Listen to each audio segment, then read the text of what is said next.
Good afternoon and welcome back to Downing Street for today's coronavirus press briefing. I'm joined by our Deputy Chief Medical Officer, Professor Jonathan Van Tam, and by the Chief Nurse, Ruth May. Our plan is to save as many lives as possible by protecting the NHS and preventing it from being overwhelmed. And we're doing this in two ways. One, by slowing the spread of the virus. And that's why it is so important that people stay at home. And that's true for everyone who's watching, how important it is that we stay at home. And two, by boosting the capacity of the NHS to care for those who fall sick. That means more beds, more staff, more life-saving equipment, and more effective treatments. We'll come on to that. Coronavirus continues its grim march. I can report that through the government's ongoing monitoring and testing programme, according to the latest figures, as of this morning, a total of 173,784 people have been tested, of whom 38,168 tested positive. 3,605 people have sadly died. And we're reminded again today that for the NHS, this truly is the front line. In the last 24 hours, 2 nurses and 2 healthcare assistants have tragically died fighting coronavirus. Every life lost to this dreadful disease makes me more determined than ever to push for victory. And today, I want to update you with the latest on what we're doing to boost NHS capacity, so the capacity we have to care is always above the need for that care. First, we're delivering more critical care beds. This morning, I attended the opening of the new Nightingale Hospital in East London with Ruth and many others. It was planned, constructed, and fully staffed in just 9 days. And that is an outstanding achievement. And I pay tribute to Ruth and all who've been involved in its construction. It shows what's possible when we come together as one team in one national effort. I pay tribute to the extraordinary work of everyone. The NHS, the military, the construction industry, who both donated supplies and, of course, their expertise, the engineers, the electricians, the plumbers, the caterers and others, all playing their part to build a place of hope and a place of healing. It was really inspiring to go and see the sheer scale of it and the teamwork going on there. And lastly, I want to thank you. I want to thank everyone who is at home, because you are giving the NHS the time to expand so that it can save lives. By staying at home, you are saving lives. We have more Nightingale hospitals planned and on the way in Birmingham and Manchester and Glasgow.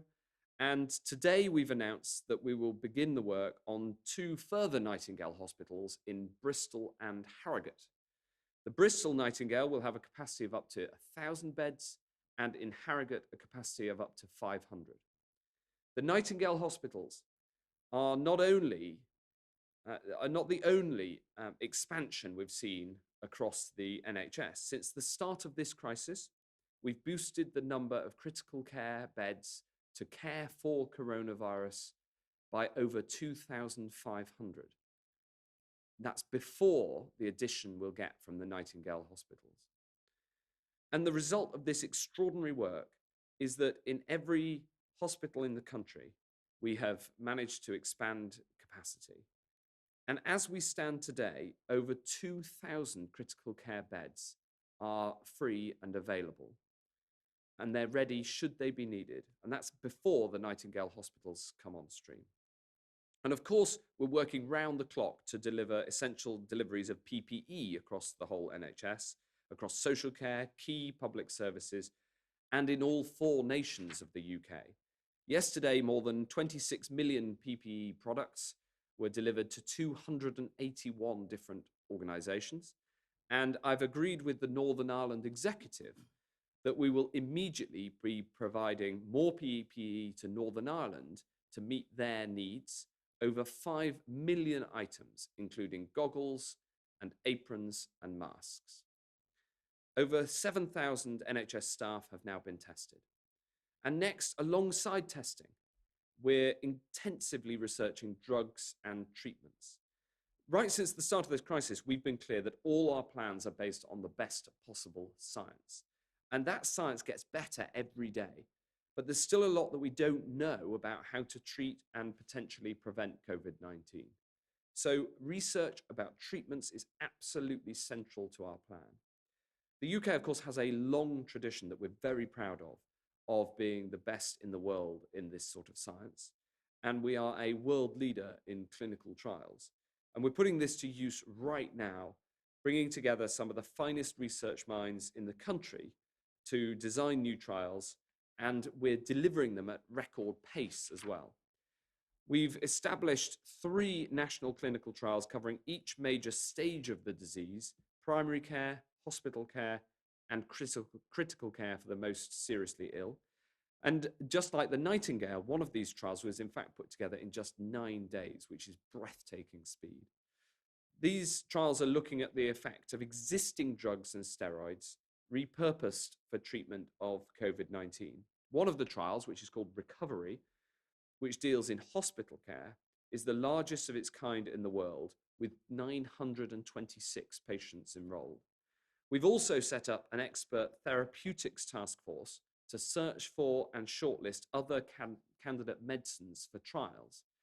And I'm advised on that work by my brilliant colleague, Jonathan Van Tam, the Deputy Chief Medical Officer, who is one of the finest research scientists of his generation. And Jonathan will say a bit more about this in a few minutes. We need more patients to volunteer to be part of these trials, because the bigger the trials, the better the data, and the faster we can roll out the treatments, if and only if it's proven to work. These treatments will help us as the science develops. But for now, the only way to protect yourself and your family from this disease is to stay at home. And of course, while this is a national effort to find these treatments, it's also an international effort.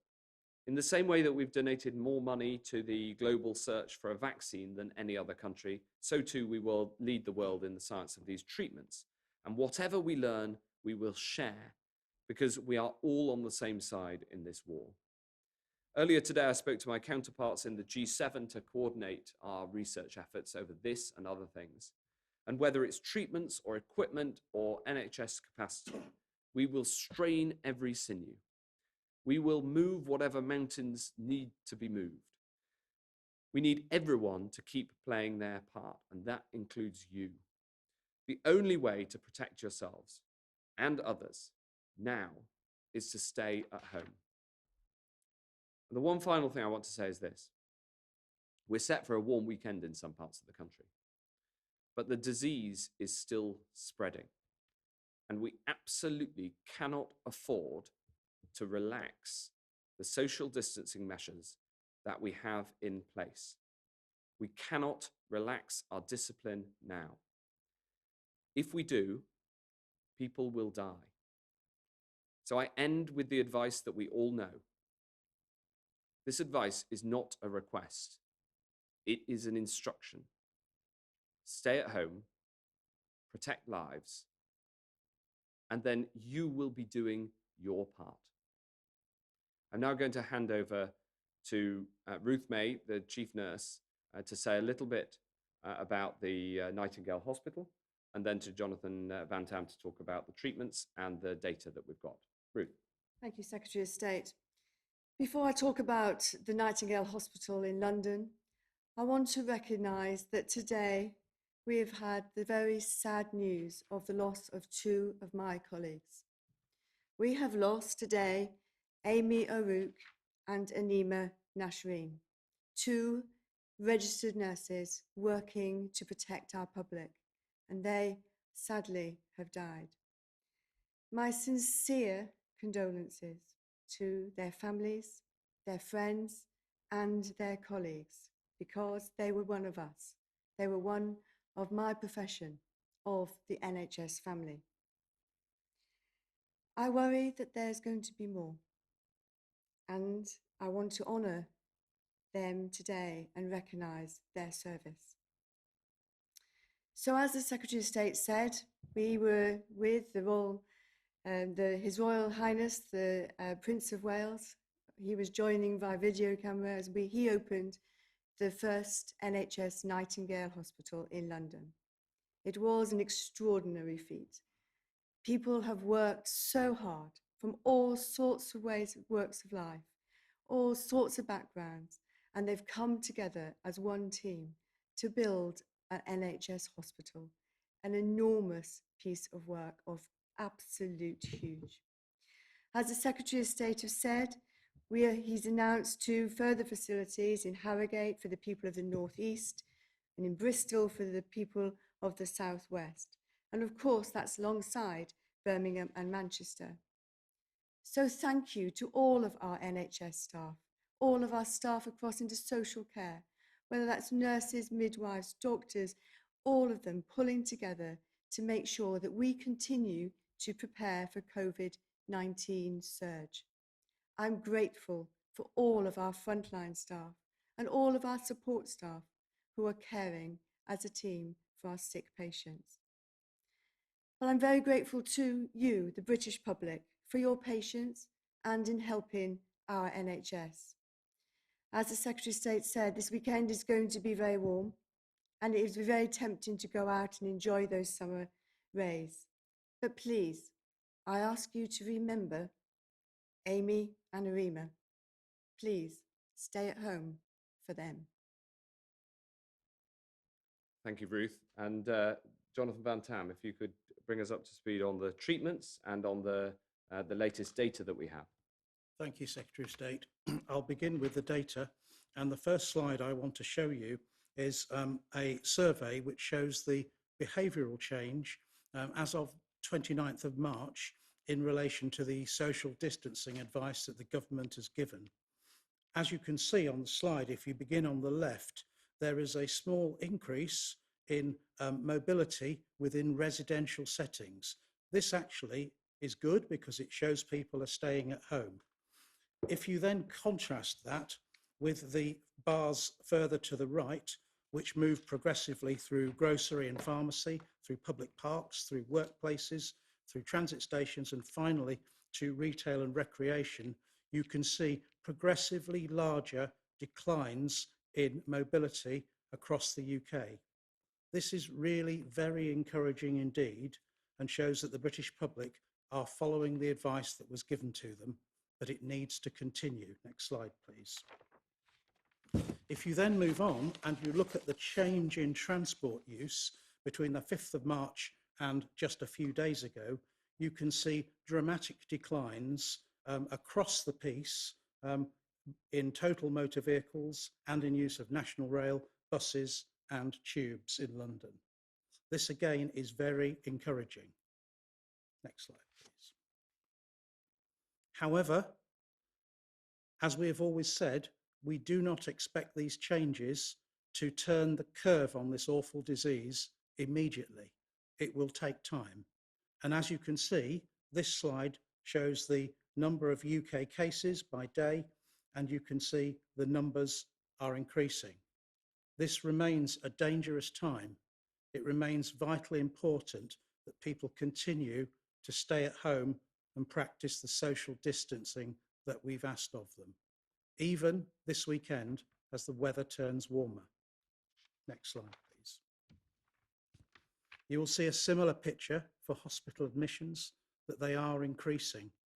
And again, this reinforces the advice we give. The final slide, please, shows the comparison of the UK in relation to various other countries. And the index is set at the first day in each country when 50 deaths were reported. And you can see from this slide that it is a global battle and that the UK is in the same situation in terms of the curve and the shape of the curve as many, many other countries around the world. This is a serious battle. We need to keep fighting it. I'd now like to talk about clinical trials, if you could take the slide down. Thank you. The first thing I want to say is that this is a new disease where at the moment we do not have any proven treatments. The UK is absolutely determined, however, to find effective treatments for this virus disease. Weeks ago, we began to look at clinical trials. We may not have publicised it at that point, but a lot of work has been going on for weeks behind the scenes. Clinical trials are a gold standard way to discover if a treatment works or not. But saying whether it works or not is rather too simplistic. The treatment has to be effective, it also has to be safe, and we also have to understand the right dosage to use, the right patients to give the treatment to, and the right time in the illness to give that treatment. This is complicated stuff, and the only way to unpick the signal and make sure we get it right is through clinical trials. And as my colleague, the Secretary of State, has said, there are 3 trials already up and running in the UK that target different places in the patient pathway, from primary care through to critical care. And the recruitment rate has been absolutely astonishing, particularly in the recovery trial, where we are at 926 patients some 3 weeks after the trial began. It's astonishing. It really is a fantastic tribute to the fact that the NHS is getting on with delivering care, but at the same time is committed to finding the right effective treatments. Now, again, as Secretary of State has said, our initial focus has been on what we call repurposed medicines, medicines that are already licensed for some other use or indication. An example would be hydroxychloroquine, which is a malaria drug. Another example in our clinical trials would be a combination of lopinavir and ritonavir, which is an HIV treatment. So we are going for the foreground targets in the first instance, where we already have a drug that is licensed. But we're just not stopping there. We are determined in the next round of clinical trials to move on to new medicines, ones that are in what we call phase 2 or phase 3 development now, possibly for something else, but which might have a role to play. And we're going to explore all of those technologies. And to do this, we are going to need this therapeutics task force that we have set up to keep an oversight and to coordinate this. Now, I know that there'll be a question about when are we going to get some results from these clinical trials. And my straight answer to you is, I don't know.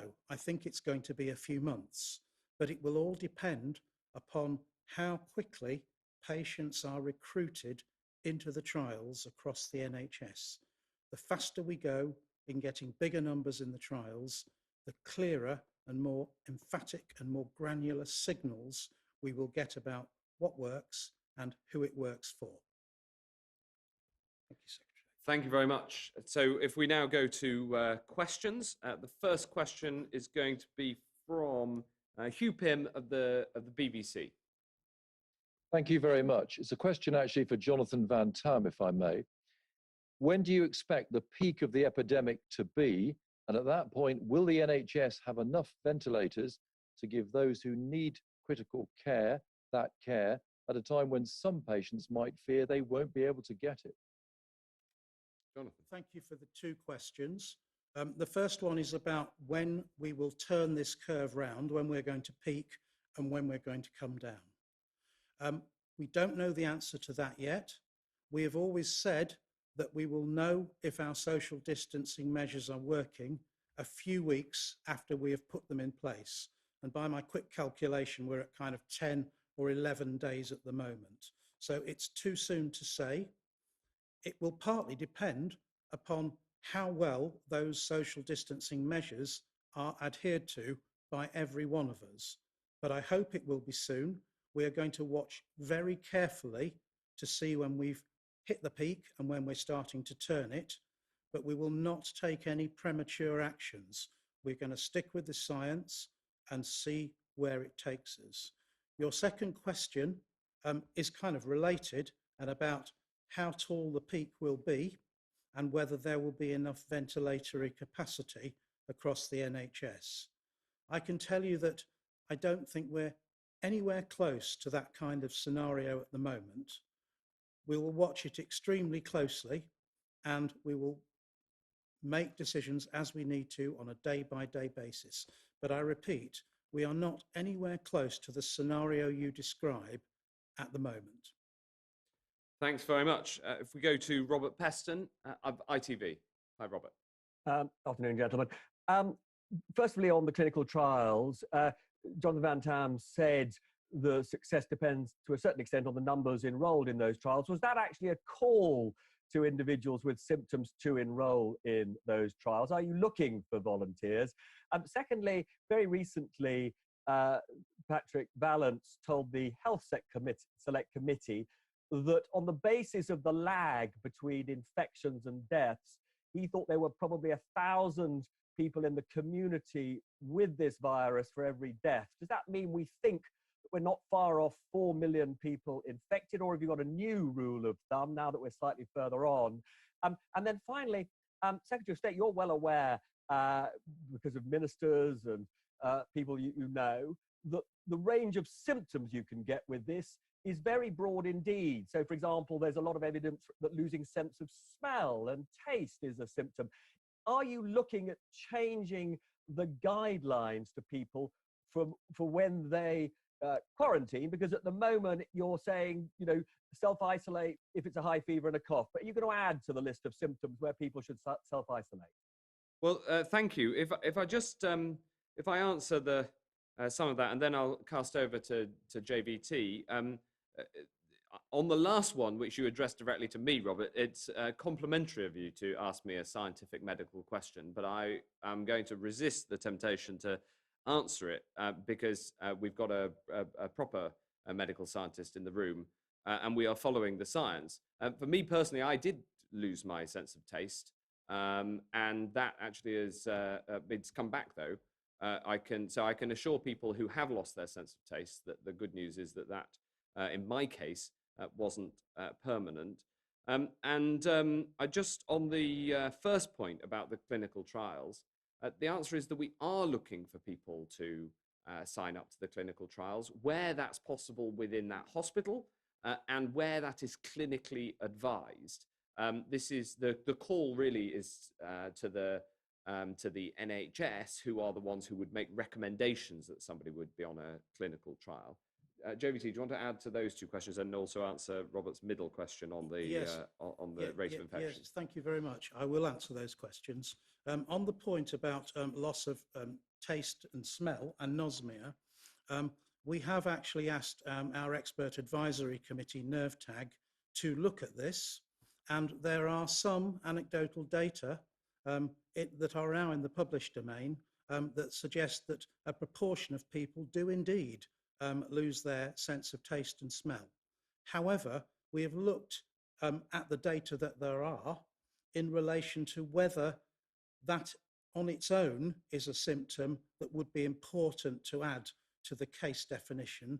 And the answer to that from our experts is absolutely not. That yes, this is true, or as far as we can tell on limited data, it appears to be true, but it doesn't contribute anything on its own to the overall affinity of the diagnosis. On the second point about volunteers for clinical trials, people will have read in the newspapers sometimes when a new drug is being tried that there's an advert and you ring up and you volunteer for the clinical trial. This is a very different scenario. Here, these are about patients who are undergoing treatment at some stage for COVID-19. First of all, we need the physicians in charge of their care to sign up for the clinical trial. And then it is up to the physicians to approach the patient and ask them if they would like to take part. And it's a process of very careful, written, informed consent for that to happen. But the straight answer is yes, we do need people to take part in the clinical trials, and they are doing. For the recovery trial, yesterday's figure reported to me was a little over 700 patients into the trial. Today, I'm walking on my way to 10 Downing Street, and the number comes through of 926. This is really fantastic work by both clinicians and by patients. And on your final point about, are there more people out there than we are counting through the case numbers?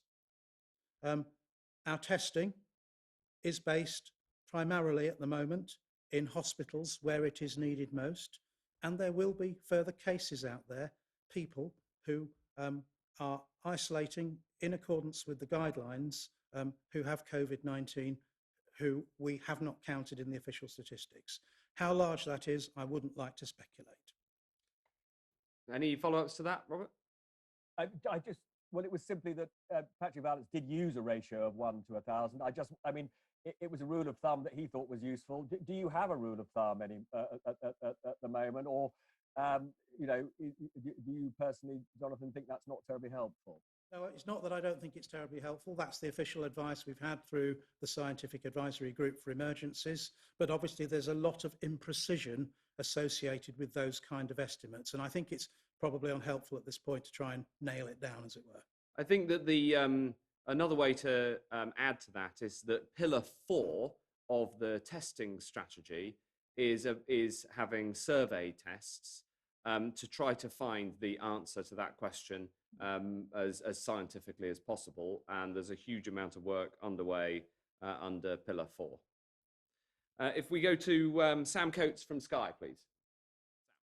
Thank you.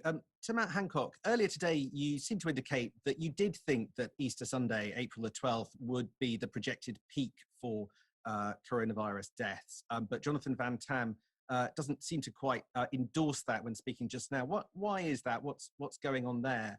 And secondly, to all of you, there are people, some elderly, some disabled, being told by GPs today that they fit into the category of do not resuscitate, that they won't be taken to hospital, that they won't be treated. What do you say to them, to their families? Should they fight those do not resuscitate messages and notices, or should they just accept what they're told? Thank you. On the first one of those, the truth is that we don't know. I think you've overinterpreted my comment. I was asked about these, a suggestion earlier, and I said that I answered the same, which is that we don't know. And actually, there's a reason we don't know, and that's because it depends on how people act. And this is why the absolute central message, the most important message that anybody can take away from this press conference or the entirety of the government's messaging and how we feel is that you've got to stay at home. And I know we repeat this, but it is really important because the more people stay at home, the faster that we will get through this. On the question of DNRs, I'll hand over to Ruth. Yeah, absolutely. So clinicians, my clinical colleagues, have these discussions all of the time with patients and their families, thinking about their wishes, thinking about what their care being planned. And that's right and proper. COVID-19 is no excuse to have those discussions in an insensitive way, but these discussions need to happen all of the time with families and with patients themselves. But it is nothing, it needs to be done sensitively, and it's not, COVID-19 should not be used as an excuse to do that quite separately. Thanks very much. If we go to Liz Bates of Channel 4. Hi, Liz. Hi. If I could direct my questions primarily at Matt Hancock. First of all, you hugely raised expectations when you said that 3.5 million antibody tests had been ordered and would be widely available. Now you're saying they don't work. Are these tests ever going to materialise? And secondly, if I may, countries which have carried out more tests than the UK have had fewer deaths per million. Has the decision to carry out fewer tests than places like Germany and South Korea cost lives here? Thanks. I can take both those questions. We have provisionally ordered 17.5 million, not 3.5 million antibody tests. But as I've been absolutely clear all along, we'll only use them if they work. And in fact, on the G7 call earlier, it's clear that no G7 country has yet found a home antibody test, which is pillar 3 of the testing strategy, that works. But we continue to search for one. Again, this is an area where the science is constantly developing, and there's a huge amount of global effort going into finding one of these tests that does work. But I've also been clear that we're putting the orders in place so that should they work, then we can get them here in the UK. On the second point, can you remind me of the second question? That we haven't tested. Oh, it was about the numbers testing. Yeah. The truth is we've had a clear ramp up in testing as part of the strategy from the start. We had just under 2,000 tests a day a month ago. I set the goal of reaching 10,000 a day, and we have reached that. And we hit that on target at the end of March. And now we've got the clear goal of 100,000 tests a day by the end of April. There are countries that have tested more than us, like Germany, as you mentioned, but there's others like France that haven't tested as much as us. The question of the correlations is a very complicated one with lots of factors in it. I don't know if you want to add anything, JVT. Yes, I would add just something, Secretary of State, on the quality of tests. It's absolutely vitally important. Any test in medicine, any test, is never 100% accurate. That is a truism. And the wrong antibody test that isn't accurate is going to say to some people, you have antibodies when you don't. It is also going to say to another selection of the population, you are not immune when you are. And so it's really important that these are rigorously evaluated so that the tolerances on those error rates are very low indeed.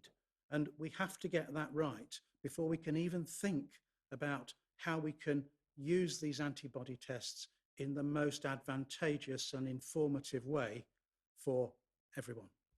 Thanks very much. Andy Bell, Channel 5. Thank you very much. A quick follow-up to you, Mr. Hancock. A follow-up to Liz's question. Have we spent any money on those 17 million tests we've ordered? And then a question for Professor Van Tam. Twice this week, one of your colleagues, Stephen Powis from NHS England, has talked about seeing green shoots. Is that the way you would characterize what you're seeing at the moment in the data? Well, on the first question, of course, the samples that we've got in, we've needed to pay for those samples because they're being tested.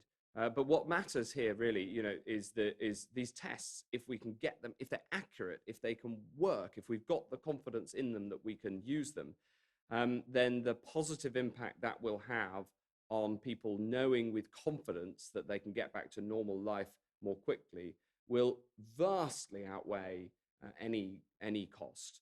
Of course, cost is a consideration, but frankly, getting a test that works is worth more than just money.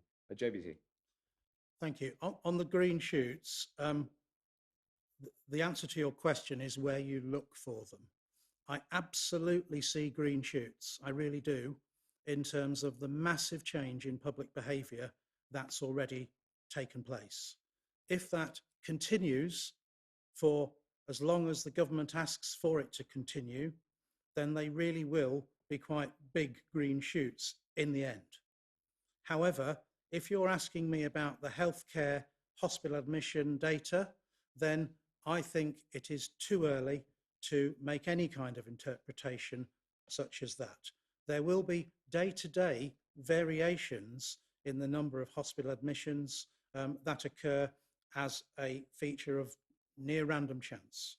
And so one mustn't interpret the data, one needs to be patient and look for a long-term trend.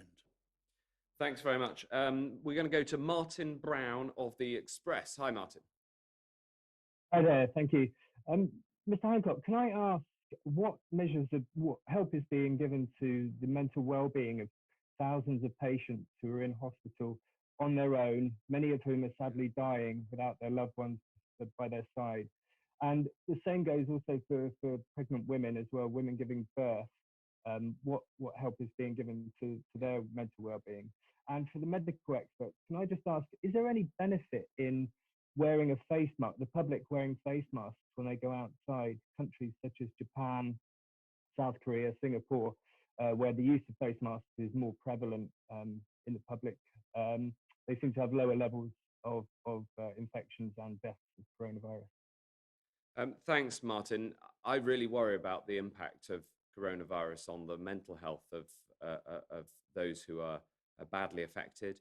And I really feel for those who have seen their loved ones die and not been able to be with them at the end. I think this is it's a really difficult issue that we have to make sure that we support people with compassion and understanding for what they're going through.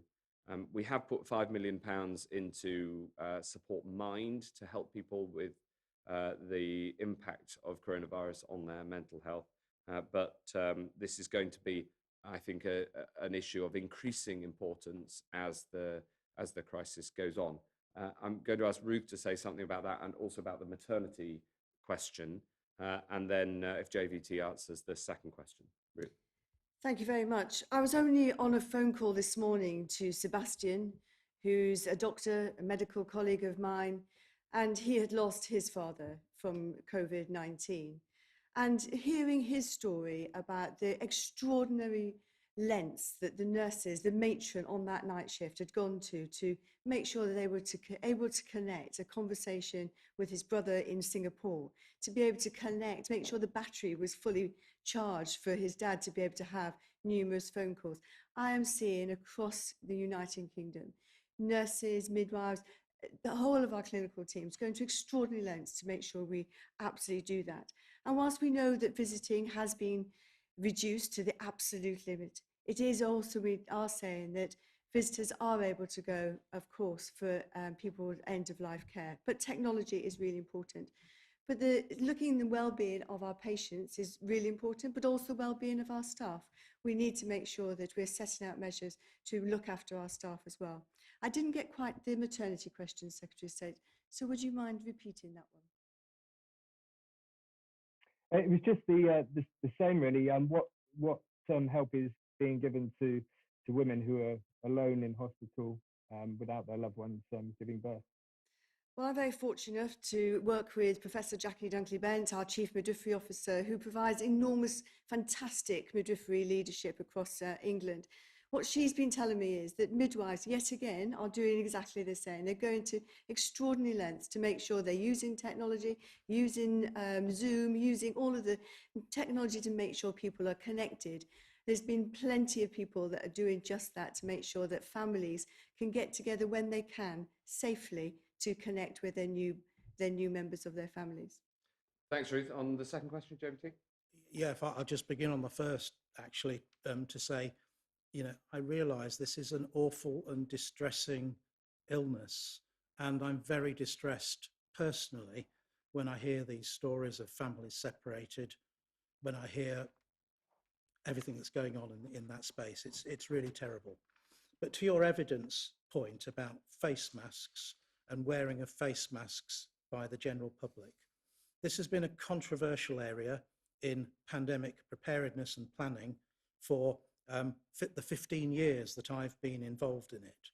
And indeed, I was on the phone this morning to a colleague in Hong Kong who's a professor there, who's done the evidence review for the World Health Organization on face masks.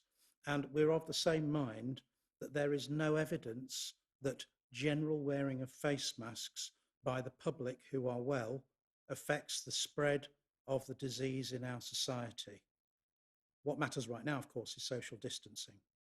And yes, it is true that we do see very large amounts of mask wearing, particularly in Southeast Asia.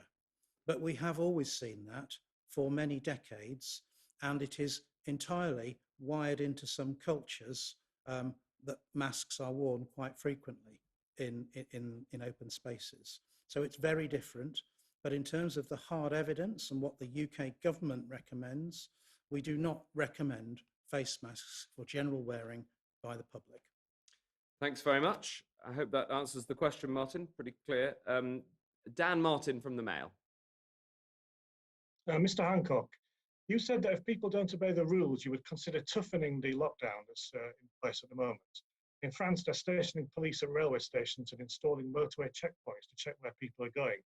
Is that the sort of thing we might see happening here? And to the scientists, the Institute of Biomedical Science has come out today to say that the April target is practically impossible as they don't have the equipment and chemicals they need. Are you concerned about that? Thank you very much. We rule nothing out in terms of further social distancing if that is needed, or further enforcement of social distancing.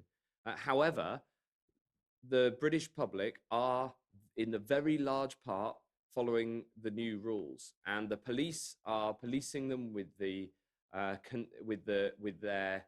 largely with their normal consent-based attitude and approach. And I pay tribute to the police, because bringing in a new set of rules like this in short order does, of course, provide a challenge to the police, and I think that they have risen to that challenge. On the second question of the testing, we're absolutely determined to hit the new goal of 100,000 tests a day under all 5 pillars of the testing strategy that I set out. Yes, that will involve some challenges, there's no doubt, including making sure we get hold of all of the parts, for instance, and all of the reagents.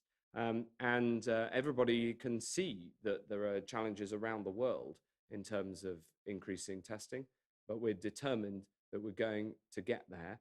And this is going to have to be a national effort in which not only my team and the people at Public Health England and across the NHS, but the whole life sciences industry is going to have to play a part. I've been really delighted by the response since I set that challenge down at this press conference yesterday. And more people have come forward saying that they can turn their capabilities to increasing testing, and we're going to have to hit that target. JVT, I don't know whether you want to add? No, Secretary of State, I think you've answered the question. Have you got any follow-up, Dan? Is that okay? That's fine, thanks. Okay, good stuff. Martin Baggett from the Mirror. Hello. Hi, good afternoon. Secretary of State, at yesterday's briefing, when you promised 100,000 daily tests by the end of the month, you seem to acknowledge only 25,000 of these were likely to be the more urgently needed antigen test, which can tell if a patient currently has the virus. The Prime Minister promised 25,000 daily antigen tests last month, and now delivering on this appears to have been delayed until the end of April. Given you acknowledge today that we expect the peak to come in the next fortnight, and Germany is increasing its antigen tests from 70,000 a day, do you think this could come too little too late? And secondly, could we have some clarification on the national lockdown guidance on the eve of what looks like being a sunny weekend? Given many families don't have access to a garden, can people spend time in green spaces, for example, having a picnic for an hour, so long as they're in household groups? Or is it just a case of jog or walk for an hour and then go home?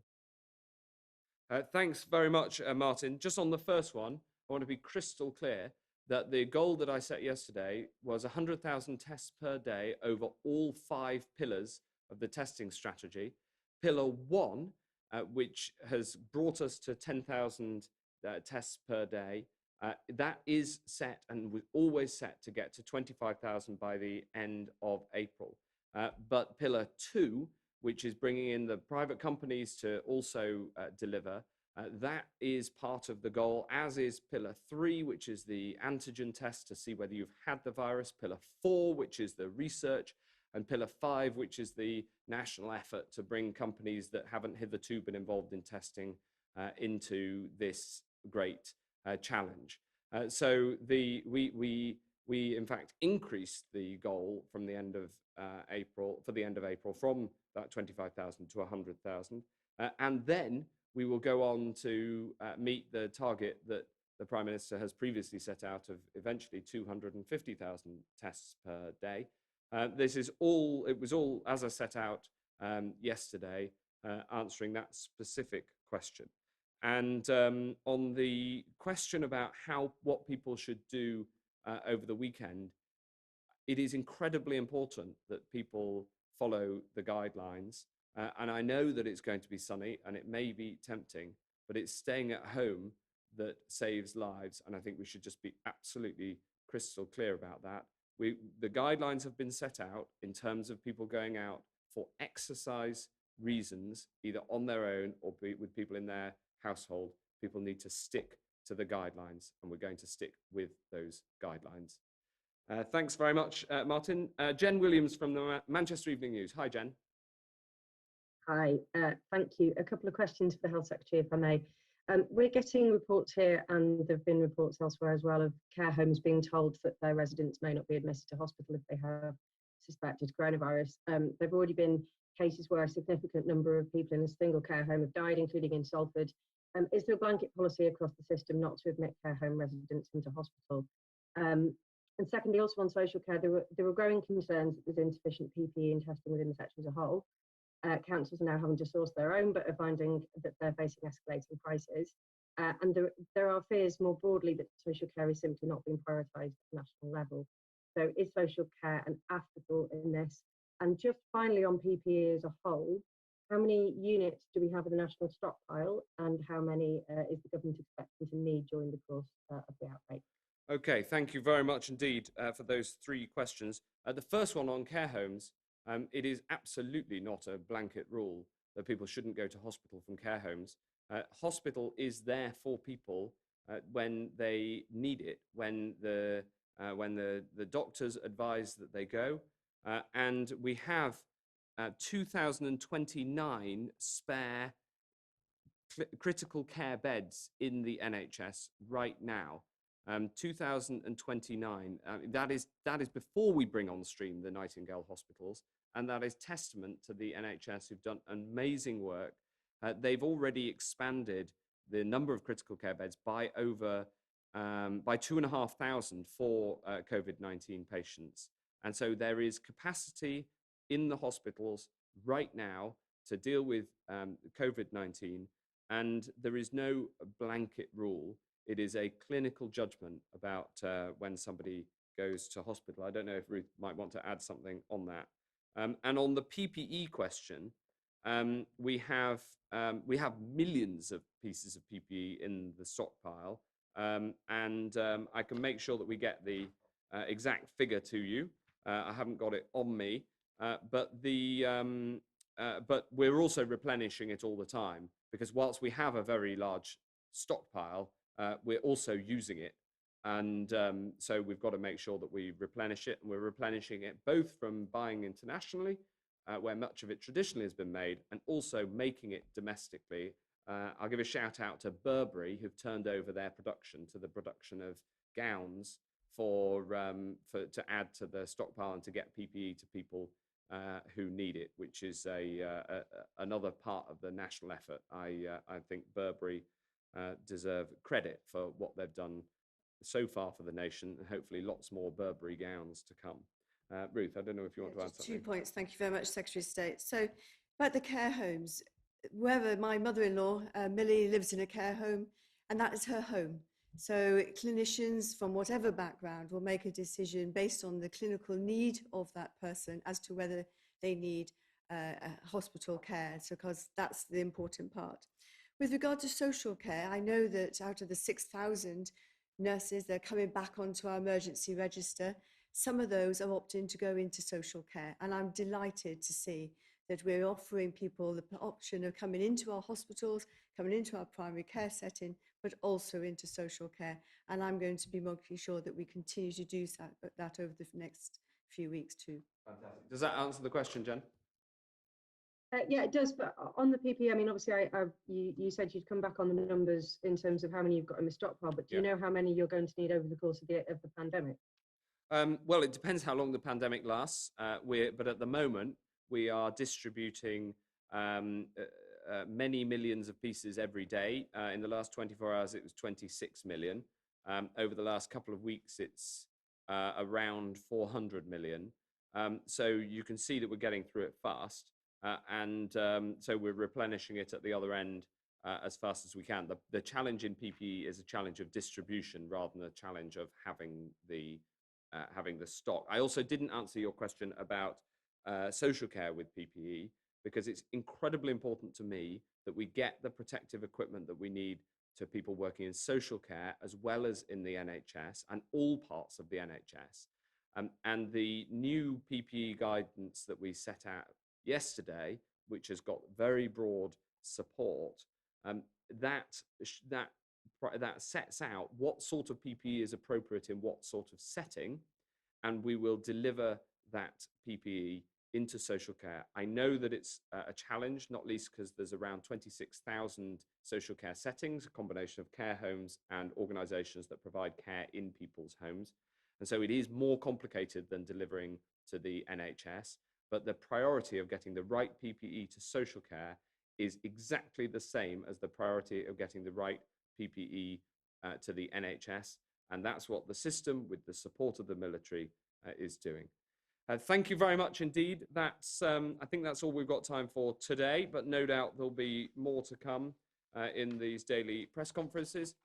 I'm very grateful to all of the questions, and I'm very grateful to both Jonathan Van Tam and Ruth May for answering the questions with me. Thanks very much indeed.